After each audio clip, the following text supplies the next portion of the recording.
اب آپ مرسل ہیں تو آپ اپنا میسج نہیں کنوے کر رہے. You are not just a messenger, you are not just a رسول. اب آپ کسی کی طرف سے اپوائنٹڈ ہیں, اس کو عربی میں اسم المفعول کہتے ہیں. آپ کسی کی طرف سے اپوائنٹڈ ہیں اور آپ کسی تک اس کے جس نے آپ کو اپوائنٹ کیا ہے اس کے پیغام کو پہنچا رہی ہیں. سو یہ ہو گیا آپ صلی اللہ علیہ وسلم کا مشن. آپ کو کہا گیا کہ آپ مرسل ہیں. آپ کو بھی تسلی دی گئی کہ جو آپ میسج جبرائیل سے سن رہے ہیں وہ ہیلوسینیشنز نہیں ہیں, وہ ریالٹی ہے. اور قریش کو سورت یاسین کی آیت کے ذریعے انڈائریکٹلی بتا دیا گیا کہ یہ رسول جو تم کو دعوت دے رہا ہے یہ نہیں بول رہا, یہ تم پیغام ہے جو آسمانوں سے آ رہا ہے اور یہ صرف تم کو ڈیلیور کرنے کا میڈیم ہے. دونوں اینگل اس کے اندر آ گئے. پھر اسکالرز نے یہ بات بھی کہی کہ مرسل کے اندر کہہ کے آپ صلی اللہ علیہ وسلم کو آپ کی ذمہ داری کو ریمائنڈ کرا دیا گیا. اگر میں آپ سے کہوں کہ دیکھیے یہ میسج ہے, آپ نے پیچھے والوں کو کنوے کرنا ہے ود ان 10 منٹ, تو اب آپ کے پاس ٹائم لمٹ بھی ہے نا. رسول اللہ صلی اللہ علیہ وسلم کے پاس زندگی کا ٹائم لمٹ تھا اور آپ کو نہیں معلوم تھا آپ کی کتنی زندگی ہے. جب کسی کو کوئی رسپانسبلٹی دی جاتی ہے تو وہ ٹائم باؤنڈ رسپانسبلٹی ہوتی ہے. آپ اور میں مسلمان ہیں, ہماری زندگی کے مینلی 2 ہی مقصد ہونے چاہیے. مینلی باقی نیچے کے کام, باقی گھریلو ذمہ داریاں, باقی رشتوں کی ذمہ داریاں اس سب سے نیچے آتی ہیں. مینلی میری زندگی کے 2 کام ہیں جو میرا ویژن ہوں گے. نمبر 1 میں خود اللہ کی بندی بن جاؤں, اور نمبر 2 میں اللہ کی بندی بننے کے بعد اپنے خاندان میں اور اپنے باہر اس دین کی بات کو پھیلانا شروع کر دوں. دین ان سائڈ می, دین آؤٹ سائڈ می. جتنا دین میرے اندر آئے, عملی طور پر میرے زندگی میں نظر آئے اور میری زبان سے لوگوں تک ڈیلیور ہوتا رہے. یہی مشن تمام انبیاء اور رسولوں کا ہوتا تھا. رسول اللہ صلی اللہ علیہ وسلم کو بھی بتا دیا گیا کہ دیکھیے آپ نے بھی جہاں آپ کو تسلی دی جا رہی ہے, جہاں آپ کو کانسٹنٹ انکریجمنٹ ہے, وہاں آپ نے یہ کام مکمل کرنا ہے. لوگوں کے طنز, لوگوں کے ٹائٹلز, لوگوں کی ڈسکریجمنٹ آپ کو آپ کے مشن سے دور نہ کر دے. آج آپ کی اور میرے لیے سبق ہے. اسلام کے خلاف پروپیگنڈا آپ کو اور مجھے بے عمل نہ کر دے. اسلام کے خلاف اٹھتی ہوئی آوازیں, اسلام پر فنگر پوائنٹنگ آپ کو اور مجھے اپنے خاندانوں کے اندر اسلام کا جھنڈا بلند کرنے سے نہ روک دے. عورت کے اندر اللہ نے بڑی ٹینسائل سٹرینتھ رکھی ہے. عورت بہت اپنے خاندان کی ڈائریکشن بدل سکتی ہے. صرف خاندان کی نہیں, عورتوں نے اس امت کے عروج کی طرف اس امت کو دھکیلا ہے, اور اس امت کا زوال وہیں سے شروع ہوا جہاں سے مسلمان عورت نے دین کا علم حاصل کرنا چھوڑ دیا.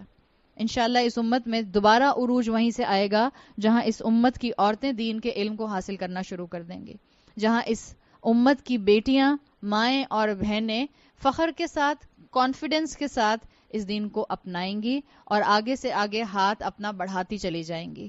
تو اللہ تعالیٰ نے یہاں پر رسول اللہ صلی اللہ علیہ وسلم کو انکا لمن المرسلین میں مینلی نمبر 1 تسلی دی ہے, سپورٹ کیا ہے, آپ کو ویلیڈیشن دی ہے, اور دوسرا آپ کو ریمائنڈر دیا ہے کہ دیکھیں آپ کے پاس ایک ذمہ داری ہے. You are on a mission, آپ کو یہ مشن کمپلیٹ کرنا ہے.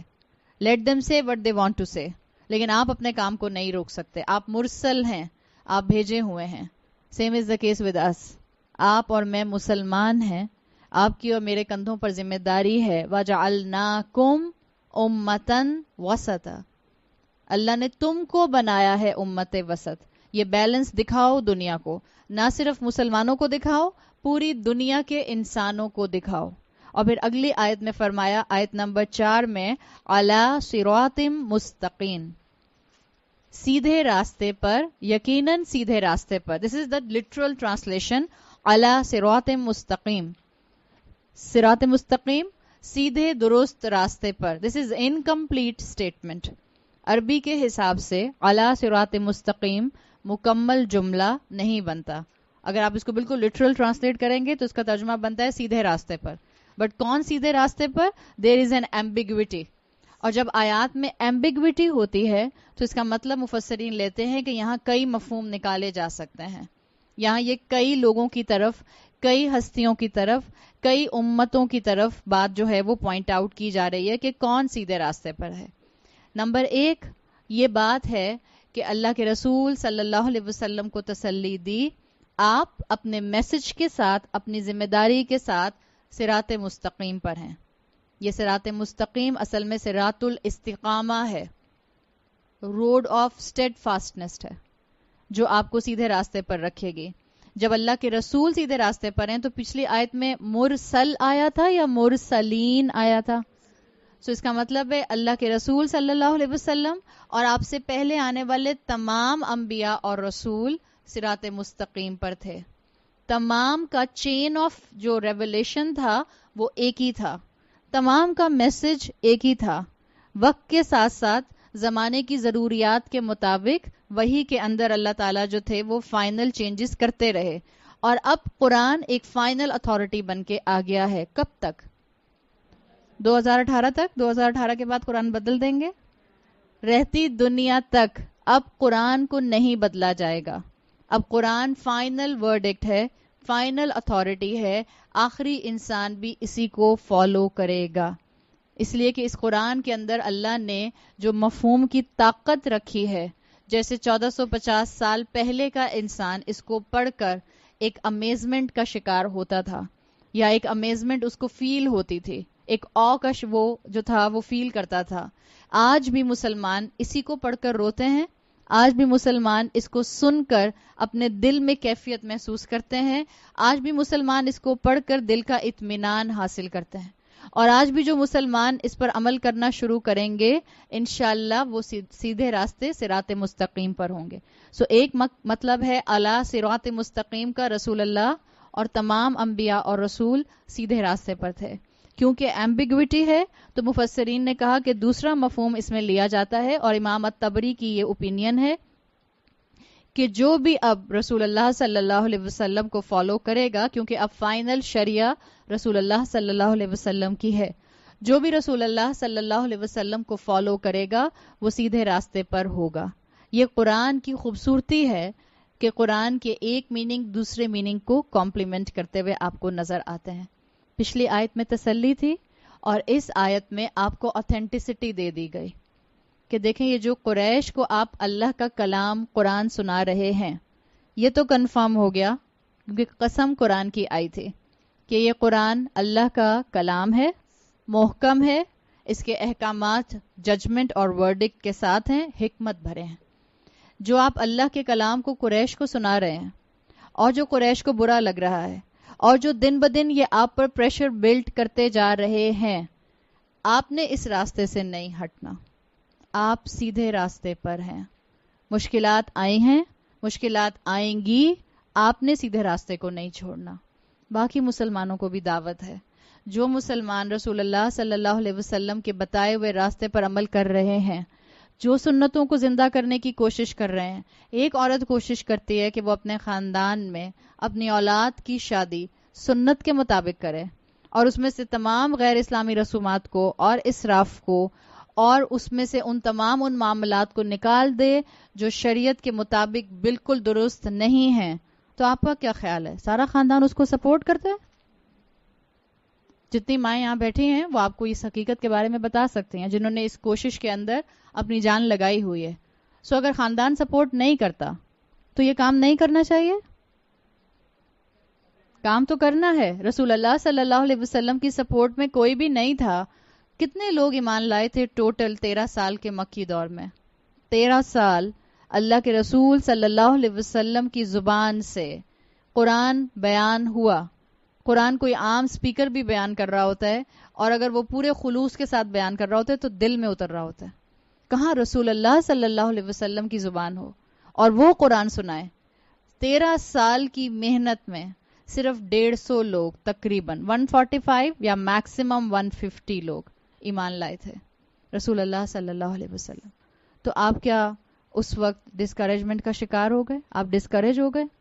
آپ نے مدینہ میں کام چھوڑ دیا کہ 13 سال اتنی محنت کر لی، صرف 150 لوگ تو ایمان لے کر آئے، 150 فالوورز تو بنے؟ نہیں. کوئی بھی آپ کا ساتھ نہ دے، آپ نے اسلام کا علم بردار بننا ہے، آپ نے کوشش کرنی ہے. اور اس کے لیے اگر آپ کی اولاد ابھی چھوٹی ہے تو آپ کو ابھی سے کوشش کرنی ہے کہ آپ اپنے گھر کو اس ڈائریکشن پر لے جانا شروع کر دیں. یاد رکھیے ہمارے گھروں کے اندر اگر بگاڑ ہے تو اس کو سیدھا کرنے کے لیے اللہ سے مدد مانگنے کے بعد آپ کے پاس وہ طاقت ہے، آپ گھروں کو سیدھا کر سکتے ہیں. عورت کے اندر اللہ نے گھر بنانے کی طاقت رکھی ہے. عورت معاشروں کی ڈائریکشن بدل دیتی ہے. سو آپ اپنے گھر کی ڈائریکشن بدل سکتے ہیں. اس کا طریقہ کیا ہے؟ اللہ کی بندی بنیے، نہ اپنے شوہر سے، نہ اپنے خاندان والوں سے، اور نہ اپنی اولاد سے کبھی نا امید نہ ہو. اللہ کی 2 انگلیوں کے درمیان میں تمام انسانوں کے دل ہیں. اللہ جس وقت چاہے جس کے دل کو موڑ دے.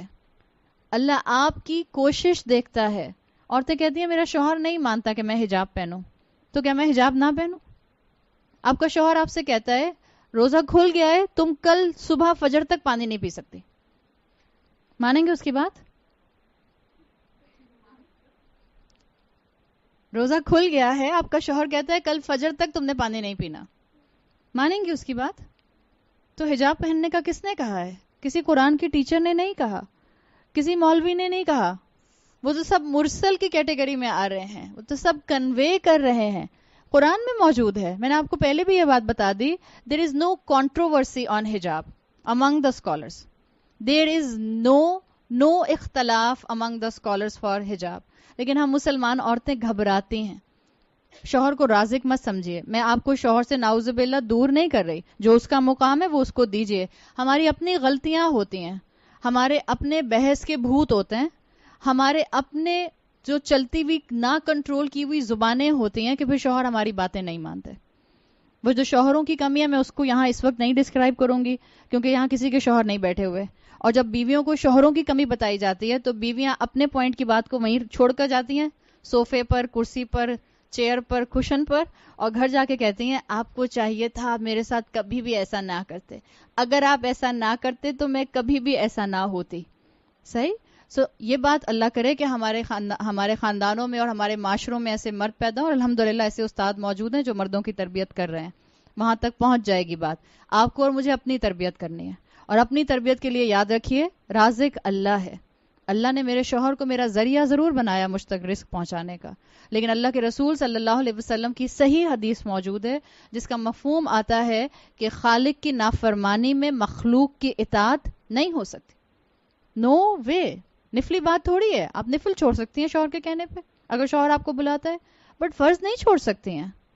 جس طرح سے آپ پانی نہیں چھوڑیں گے. اگر آپ کا روزہ کھل گیا اور شوہر کہتا ہے نہیں پینا تم نے پانی، آپ کا شوہر کہتا ہے تم آئندہ 20 سالوں میں اپنے میکے نہیں جاؤ گی، آپ چپ کر کے اس کی بات مان لیں گی؟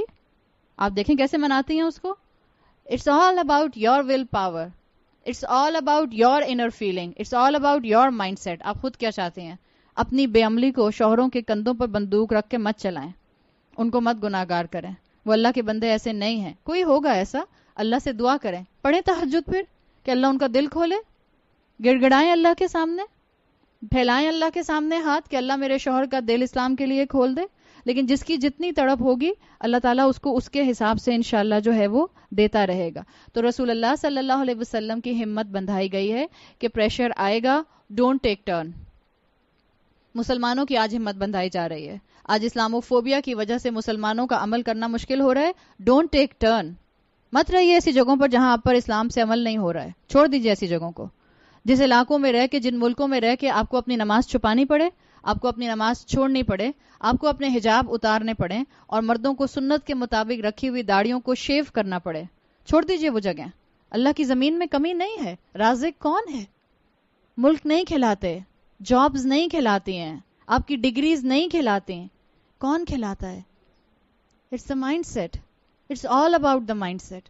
اور اس مائنڈ سیٹ کو اپنی اولادوں کے اندر بھی انکلکیٹ کیجئے، ورنہ وہ مشینز بن جائیں گے، صرف منی میکنگ مشینز. صرف سکھانے کی ضرورت ہے. آپ سے کہا گیا کہ آپ کو اٹیکس آئیں یا آپ کو تھریٹس آئیں یا آپ کو ٹارچر آئے، علی صراط مستقیم، آپ سیدھے راستے پر ہیں. اللہ کے رسول صلی اللہ علیہ وسلم کو ان کے زمانے کے جتنے پولیٹیکل لیڈرز تھے انہوں نے آپ کو آپ کے راستے سے پیچھے ہٹانے کی کوشش کی. جتنے آپ کے ٹرائبل لیڈرز تھے انہوں نے پیچھے کرنے کی کوشش کی، خاندان نے پیچھے کرنے کی کوشش کی. لیکن کیا رسول اللہ صلی اللہ علیہ وسلم استقامت کے ساتھ جمے رہے؟ آپ جمے رہے. صراط مستقیم از ایکچولی صراط الاستقامہ. اور آپ میں سے جن لوگوں نے میرے ساتھ سورہ فاتحہ کی تھی وہاں ہم نے صراط مستقیم کو بہت تفصیل سے سمجھا تھا. صراط مستقیم از ناٹ دا راستہ بہت سے مفسرین کے نزدیک جو ہاریزونٹل جاتا ہے. اٹس دا راستہ جو ورٹیکل جاتا ہے. بیکاز صراط عربی زبان میں کہتے ہی اس راستے کے جو بالکل سیدھا ہوتا ہے. ان کمپیرزن ٹو سبیل. ورنہ دو الفاظ آتے ہیں, دونوں ایک کونوٹیشن کے نہیں ہو سکتے. سبیل بھی راستہ ہوتا ہے, صراط بھی راستہ ہوتا ہے. So what's the difference? سبیل از دا سیدھا راستہ اینڈ صراط از دا راستہ جو سیدھا ہے. بٹ اگر آپ اس کو المستقیم کہہ دیں گے, so it's going straight up. اب آپ امیجن کریں کہ آپ اس صراط مستقیم پر اوپر کی طرف جا رہی ہیں. جو جتنا نیکی میں بڑھ رہا ہے وہ اس راستے پر اوپر جا رہا ہے. رکنے کی گنجائش ہے؟ رکنے کی گنجائش نہیں ہوتی. رکیں گی تو آپ کو بیک گیئر لگنا شروع ہو جائے گا. آپ نیچے یا تو سلپ کرنا شروع کر دیں گی واپس, یا آپ خدا نخواستہ گر بھی سکتے ہیں. سو آپ کو کانسٹنٹلی اس راستے پر موو کرنا ہے. کیوں اللہ کے رسول صلی اللہ علیہ وسلم نے فرمایا کہ مومن کا گزرا ہوا کل, مومن کا آج کا دن اس کے گزرے ہوئے کل سے بہتر ہوتا ہے. بیکاز اس کو کانسٹنٹلی نیکیوں میں آگے بڑھنا ہے, اس کو کانسٹنٹلی زندگی میں نیکی ایڈ کرنی ہے, یہی کام اس کا ہوتا ہے. This is the definition of صراط مستقیم. اسی لیے آپ دیکھیں گے کہ قرآن میں صراط کا لفظ ہمیشہ واحد آتا ہے. سبیل کی جمع آتی ہے سبل, سبل السلام آیا ہے قرآن میں, لیکن صراط ہمیشہ واحد آتا ہے. کیوں؟ وہ جو انبیاء کا راستہ تھا, وہ جو رسولوں کا راستہ تھا, وہ جو رسول اللہ صلی اللہ علیہ وسلم کا راستہ ہے, وہ ایک ہی راستہ ہے, اس میں ڈائیورژنز نہیں ہیں. جو حق ہے وہ واحد ہے. نور واحد آتا ہے, اندھیرے ظلمات جمع آتے ہیں. حق ایک ہی ہے جو اللہ کی طرف سے آیا ہے, اور جو حق کے بعد اس کی ڈیویشنز ہیں, جو اس کے اندھیرے ہیں, جو اس میں گمراہیاں ہیں, وہ ظلمات کئی اینگل سے ہو سکتے ہیں. سو اللہ کے رسول صلی اللہ علیہ وسلم کا تمام پرسیکیوشن کے باوجود استقامت پر قائم رہنا اسکالرز کے نزدیک قرآن کے محکم ہونے کی دلیل اور آپ کی نبوت کی دلیل تھی.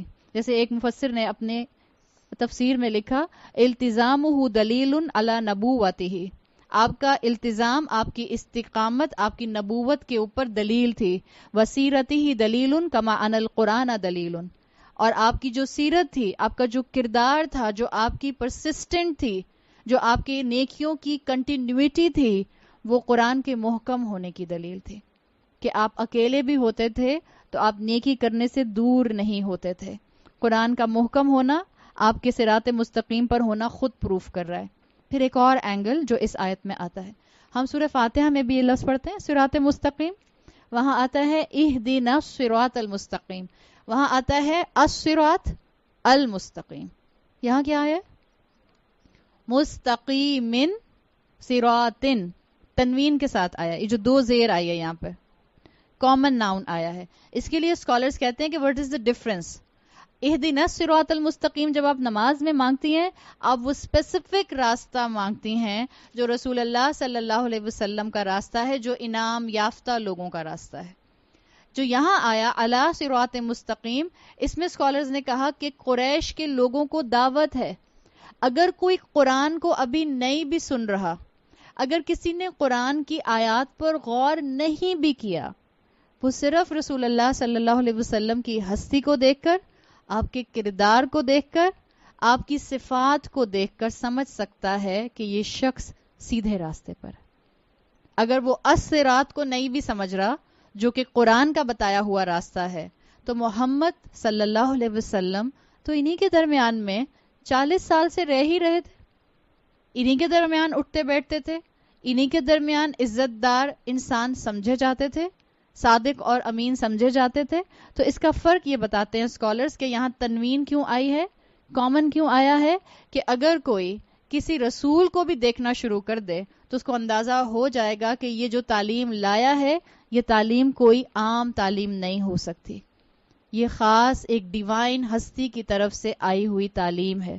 مرسل جو ہوتا ہے وہ اپنا پیغام ڈیلیور نہیں کر رہا ہوتا, وہ اللہ کے پیغام کو ڈیلیور کر رہا ہوتا ہے. قرآن کیسے محکم ہے, رسول کیسے مرسل بن جاتے ہیں, اور رسول کیسے اتنی اتھارٹی سے بات کرتے ہیں, اس کی بات کو آپ کس طرح سے سمجھتے ہیں کہ صراط مستقیم اصل میں وہ راستہ ہے جو جنت تک پہنچنے کا شارٹیسٹ اور کوئکسٹ ہے.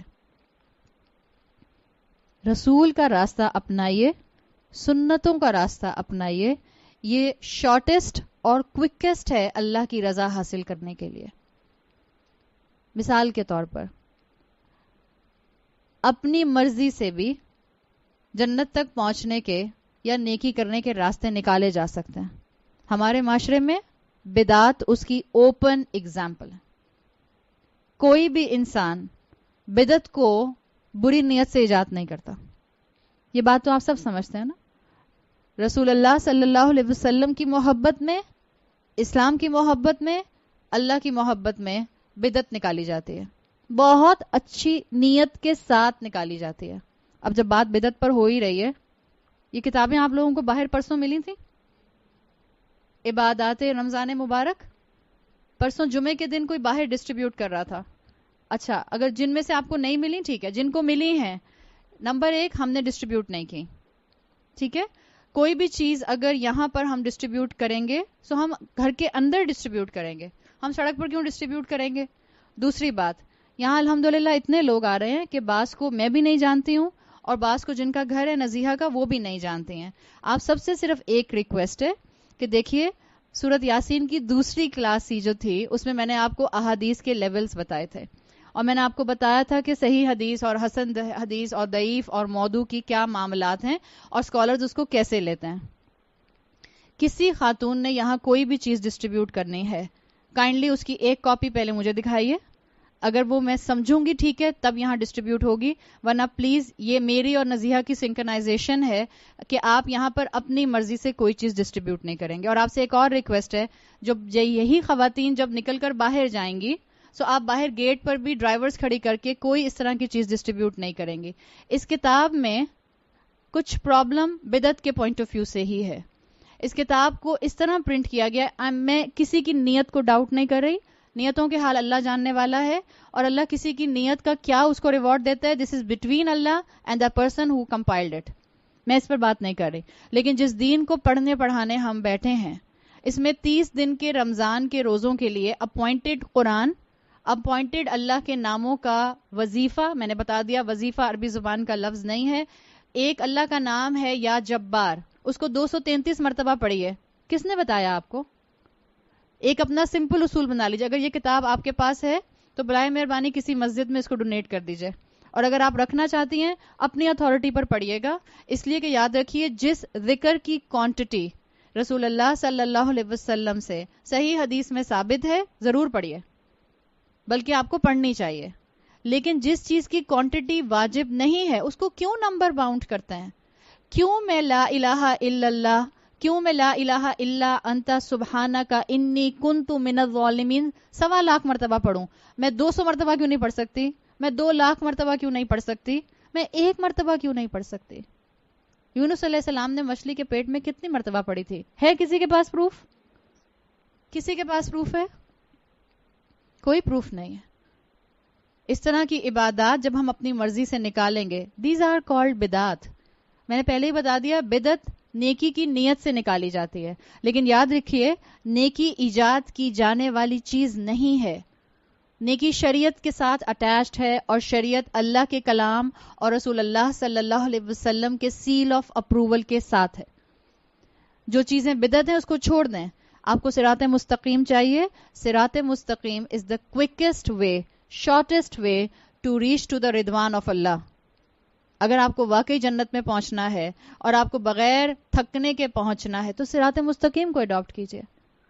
بعض اسکالرز نے یہاں تک یہ بات مینشن کی ہے کہ وہ مسلمان جو بدعات میں انوالو ہو جاتے ہیں تو کلمہ گو, اللہ کے رسول صلی اللہ علیہ وسلم کی حدیث کے مطابق جنت میں تو پہنچ ہی جائیں گے, مگر وہ بدعات کی وجہ سے جو معاشرے میں ڈیمیج ہوا ہوگا. اس کتاب کا نقصان جو بیسک نقصان ہے, ہر دن کا قرآن کتنا پڑھنا ہے, کون سی سورت پڑھنی ہے, وہ اس میں ایک روزہ 1 لکھی ہوئی ہے, روزہ 2 لکھی ہوئی ہے, روزہ 3 لکھی ہوئی ہے.